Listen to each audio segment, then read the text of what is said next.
ఈ రోజు సాయంత్రం హైదరాబాద్లో జరుగుతున్నటువంటి ఈ పెరేడ్ గ్రౌండ్స్లో భారీ బహిరంగ సభ ఏదైతే ఉందో ఇటు బీజేపీ శ్రేణులకు కార్యకర్తలకు కూడా ఒక కీలక అంశంగా చెప్పుకోవచ్చు. ఎందుకంటే ప్రధానమంత్రి మూడోసారి బాధ్యతలు చేపట్టిన తరువాత తొలిసారి తెలంగాణకి రావడము, అలాగే ఇక్కడ కొన్ని అభివృద్ధి పరంగాను, అలాగే రాజకీయ పరంగాను కొన్ని సమీకరణాల కోసం, అలాగే కొన్ని కార్యక్రమాల్లో కూడా ఆయన పాల్గొనడం జరుగుతుంది.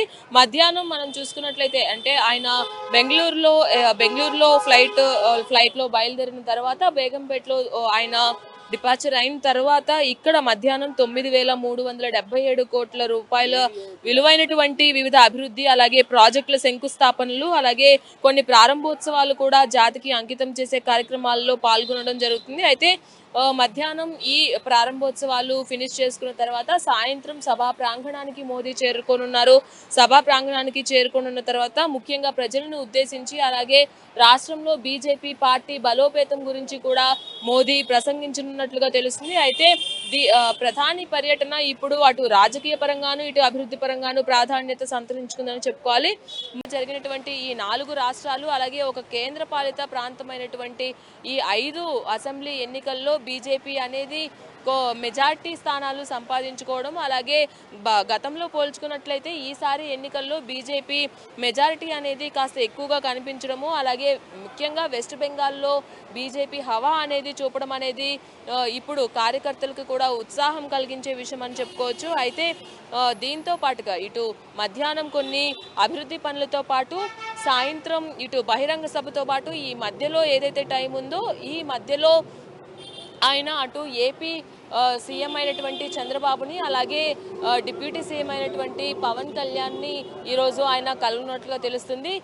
ఏపీ సీఎం చంద్రబాబుని మర్యాదపూర్వకంగా ఆయన నివాసంలో కలుస్తారు. అలాగే డిప్యూటీ సీఎం పవన్ కళ్యాణ్ని ఆయన రీసెంట్గా సర్జరీ చేసుకున్న నేపథ్యంలో ఆయన్ని పరామర్శించేందుకు కూడా ఆయన పవన్ కళ్యాణ్ ఇంటికి చేరుకోనున్నారు. ఆ తర్వాత సాయంత్రం భారీ బహిరంగ సభ 6:15 మొదలవనుంది. మోదీ 6:15 నుంచి 7 గంటల వరకు కూడా 40 నిమిషాల పాటు ప్రజలను ఉద్దేశించి ఆయన ప్రసంగించనున్నారు. దాంతో పాటుగా ఇక్కడికి వచ్చే కార్యకర్తలు అలాగే అభ్యర్థులు ఎవరైతే ఉన్నారో ఖచ్చితంగా బీజేపీ బలోపేతానికి కృషి చేసే విధంగా భవిష్యత్ ప్రణాళిక ఉంటుంది అని కూడా ఆయన మాట్లాడే పరిస్థితి ఎక్కువగా కనిపిస్తుంది. దాంతో పాటుగా ఇక్కడ ఏవైతే కొన్ని అభివృద్ధి పనులు ఉన్నాయో కొన్ని శంకుస్థాపనలకి అలాగే మెట్రో ఫేజ్ 2కి సంబంధించిన శంకుస్థాపనలకి కూడా ఈరోజు మోడీ పట్టం కట్టనున్నారు అని తెలుస్తుంది. అలాగే రాష్ట్రంలో ఏవైతే సంక్షేమ పథకాల నిధులు కొన్ని ఆలస్యం అవుతున్నాయో ఆ సంక్షేమ పథకాల నిధులకు కోసం కూడా రాష్ట్ర ముఖ్యమంత్రి రేవంత్ రెడ్డి గత 2 రోజుల క్రితం మోదీని కలవడం, అలాగే మోదీకి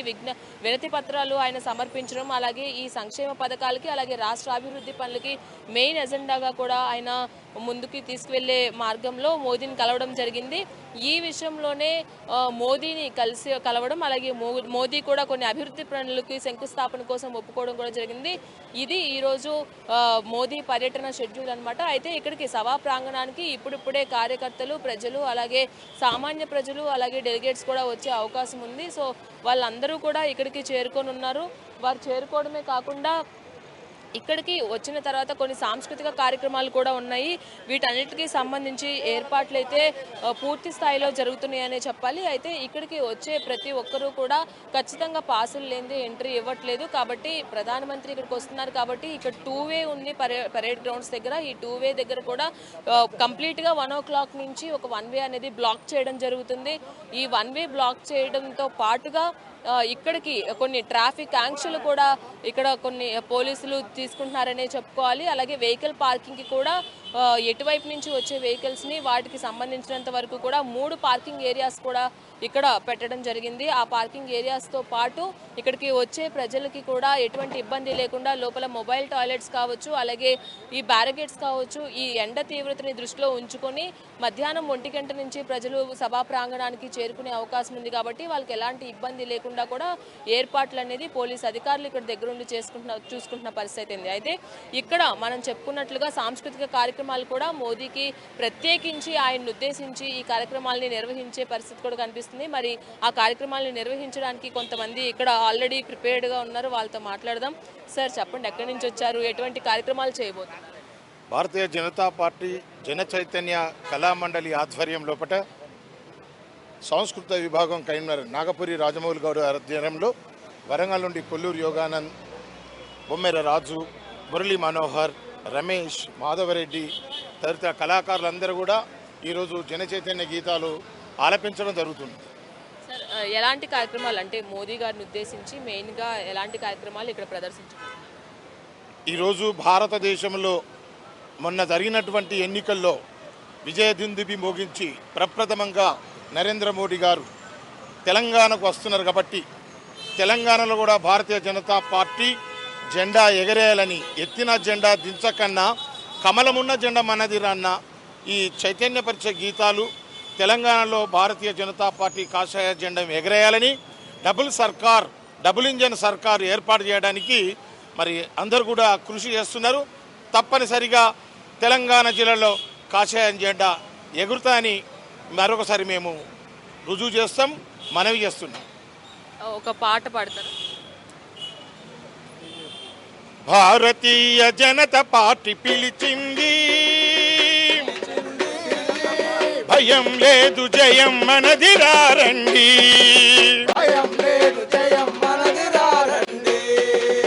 భారతీయ జనతా పార్టీ పిలిచింది,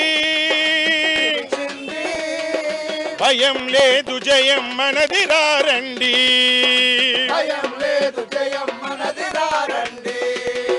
భరతమాత సేవకై భావి ప్రగతి బాటకై, దీన జనుల బాధల రూపు మాపడానికై, దివ్యలమై జ్యోతులమై వెలుగుదాము రండి, పిలిచింది ఇట్లా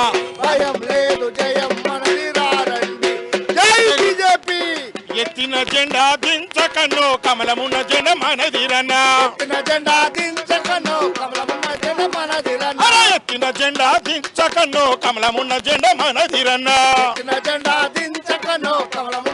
మనదిరన్నా, శ్యామ ప్రసాదు మనకు చూపించిన బాటరా, దీన దయాలు మనకు చూపించిన జెండరా, నడిపించే బాటరా, వారి అడుగు జాడల్లో అడుగు ముందు కేయరా, ఎత్తిన జెండా ఎత్తిన జెండా ఎత్తిన జెండా ఎత్తిన జెండా దించకండు కమలమున్న జెండ మనదిరన్నా, ఇట్లా జన చైతన్య గీతాలు భారతీయ జనతా పార్టీ జన చైతన్య కళా మండలి ఈరోజు వచ్చిన అభిమానులకు, భారతీయ జనతా పార్టీ కార్యకర్తలకు, నాయకులకు మరొకసారి దశ చూపెట్టే నరేంద్ర మోడీ గారి యొక్క ఆధ్వర్యంలో తెలంగాణలో ప్రభుత్వం ఏర్పాటుకై మరొకసారి అందరూ కూడా కృషి చేయాలని నిన్న పశ్చిమ బెంగాల్ లోపల వారి యొక్క ఓటర్లకు, బెంగాల్ ప్రజలకు శిరస్సు వంచి ప్రజల హృదయాలు దోచుకున్నటువంటి నరేంద్ర మోడీ రానున్న రోజుల్లో తెలంగాణ ప్రజల హృదయాలను కూడా దోచుకుంటారని మరొకసారి రుజువు చేస్తామని చెప్తున్నాం. భారత్ మాతాకి జై. ఏదైతే లవకుశ సినిమాలో లవకుశులుగా వేసేటువంటి అది ఉందో, ఈ నరేంద్ర మోడీ గారి యొక్క సమావేశంలో వీళ్ళిద్దరూ లవకుశులుగా ఇప్పుడు నృత్యం ప్రదర్శించబోతున్నారు. చాలా అద్భుతమైనటువంటి నృత్యాన్ని వీళ్ళు చేయబోతున్నారు. అట్లాగే ఒక గంట 2 గంటల పాటుగా ఈ యొక్క కార్యక్రమాలు ఉంటాయి. సాంస్కృతిక విభాగము తెలంగాణ తరఫున ఈయన పాడతాడు ఒక పాట. రైతుల సమస్యలు ఒక నిమిషం. 40 నిమిషాల పాటు మోదీ గారు ప్రజలను ఉద్దేశించి అలాగే పార్టీని ఉద్దేశించి ప్రసంగించనున్నారు. మరి ఆ ప్రసంగంలో మెయిన్గా ఎలాంటి ఎజెండాని ముందుకు తీసుకెళ్లే విధంగా బీజేపీ పార్టీ తరఫు నుంచి ఆయన స్పీచ్ ఉండబోతుంది? ఇప్పుడు బీజేపీ అంటేనే అభివృద్ధి, నరేంద్ర మోడీ అంటేనే ప్రగతి. ఈ యొక్క తెలంగాణ విషయం లోపల తెలంగాణను ఎట్లా అభివృద్ధి చేయాలి, తెలంగాణకి ఏమి కావాలి, ఏమి చేయాలనేటువంటి విషయంలో నరేంద్ర మోడీ గారికి ఒక స్పష్టమైనటువంటి అవగాహన ఉంది. ఇప్పుడు ఈ బీజేపీకి సంబంధించి బీజేపీ ఇక్కడ అధికారంలో లేకున్నా కూడా ఎన్నో రకాల పథకాలు నరేంద్ర మోడీ గారు ఇక్కడికి ఇచ్చారు. ఈ దొంగ సన్యాసులు ఏం చెప్పడం లేదు, కేంద్రం నుంచి వచ్చినటువంటి నిధులను దాలి మళ్లించుకుంటా ప్రజలకు న్యాయం చేయడం లేదు. కానీ అదంతా కాదు. ఇప్పుడు బెంగాల్లో గెలిచినాము, అస్సాంలో గెలిచినాము, పుదుచ్చేరిలో గెలిచినాము, నెక్స్ట్ టార్గెట్ ఈజ్ తెలంగాణ. ఈ తెలంగాణ లోపల కాంగ్రెస్ పార్టీ యొక్క అది పోతుంది. నీ పో మోనే రేవంతు, నీ పో మోనే రేవంతు, నీ పని అయిపోయింది రేవంతు.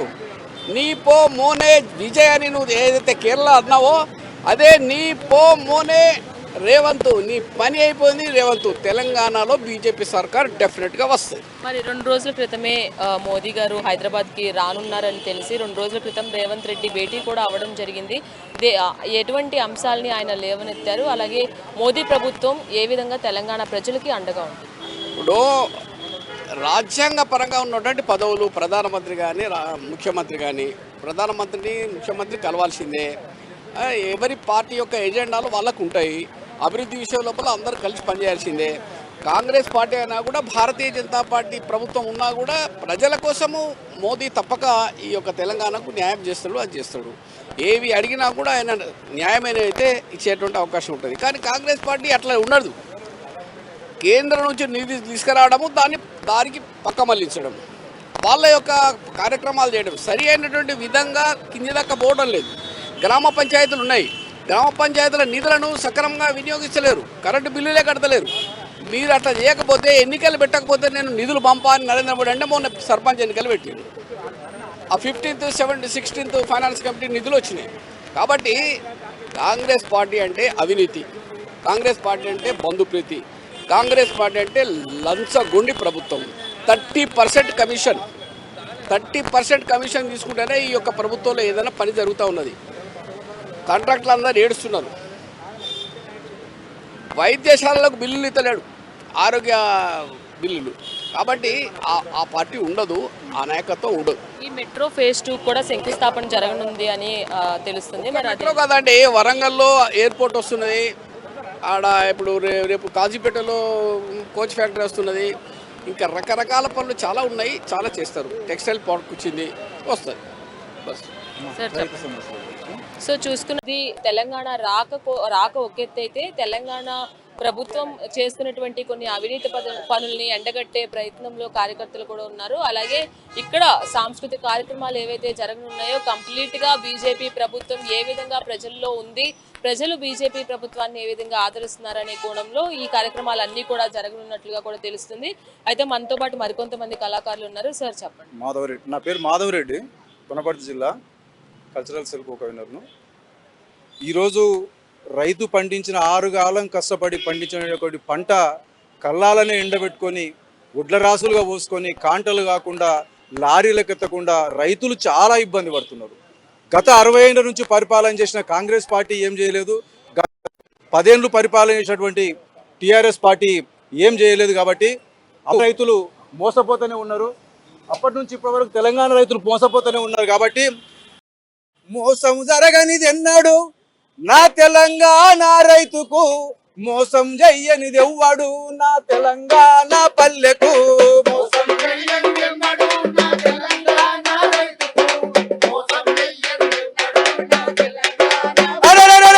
మోసం జరగనిది ఎన్నాడు నా తెలంగాణ రైతుకు, మోసం చెయ్యనిది ఎవ్వడు నా తెలంగాణ పల్లెకు.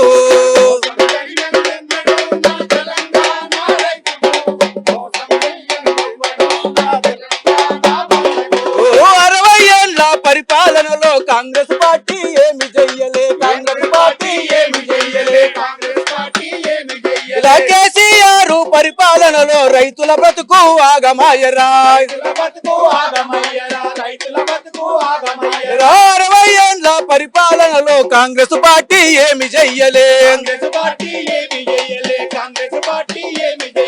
కేసీఆర్ పరిపాలనలో రైతుల బతుకు ఆగమాయరా. అందరూ ఏమి చేసిరి నా తెలంగాణ రైతును, అంధకారములో ముంచిరే నా తెలంగాణ పల్లెను. మోసం చెయ్యని ఎవ్వడు నా తెలంగాణ రైతును, మోసం చెయ్యనిది ఎవ్వడు నా తెలంగాణ పల్లెకు. మోసం చెయ్యనిది ఎవ్వడు నా తెలంగాణ రైతును, మోసం చెయ్యనిది ఎవ్వడు నా తెలంగాణ పల్లెను.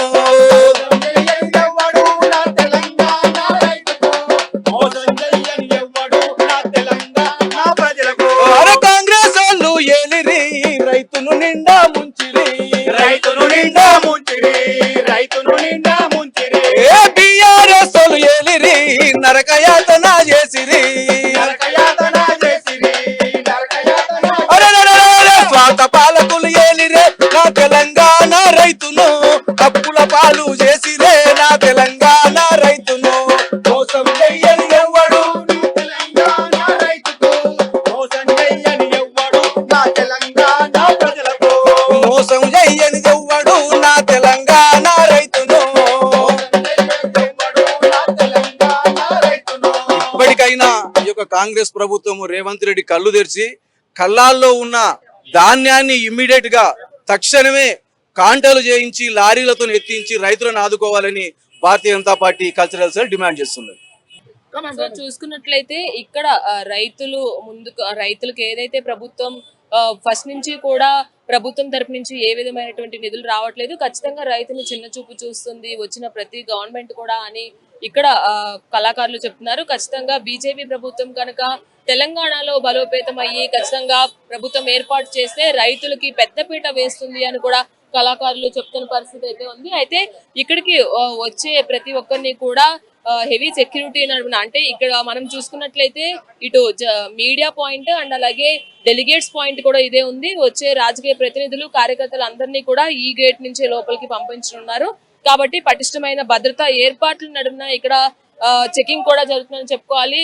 ఇక్కడ పోలీస్ అధికారులు కూడా భారీ బందోబస్తులో దాదాపుగా 3000కు పైగా పోలీస్ అధికారులు ఇక్కడ బందోబస్తు ఏర్పాటు చేసిన పరిస్థితి ఉంది. అటు ట్రాఫిక్ పోలీసులు కూడా 1200 మందికి పైగా కూడా ఇక్కడ ట్రాఫిక్ పోలీసులు పనిచేసిన పరిస్థితి ఉంది.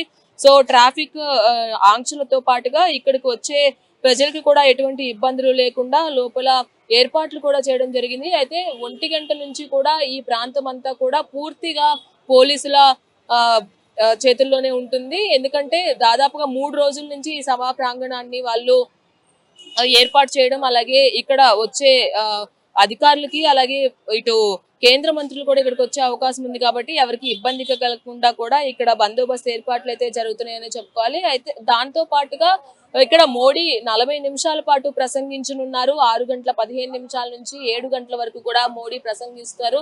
ఈ 40 నిమిషాల పాటు మోడీ ఏం చెప్పబోతున్నారు, ఎందుకంటే ముందుగా ఈ అభివృద్ధి పనులకి శంకుస్థాపన చేసిన తర్వాత పవన్ కళ్యాణ్ ని కలవడము, ఆయన పరామర్శించడము, ఆ తర్వాత ఇక్కడికి వచ్చి ఈ బహిరంగ సభలో పాల్గొనడము, అలాగే ముఖ్యంగా ప్రజలను ఉద్దేశించి ఇటు 4 రాష్ట్రాలు ఒక కేంద్ర పాలిత ప్రాంతమైనటువంటి ఈ అసెంబ్లీ ఎన్నికల్లో ముందుకు వెళ్లడము, అలాగే అనుకున్న స్థాయి కంటే భారీ మెజార్టీతో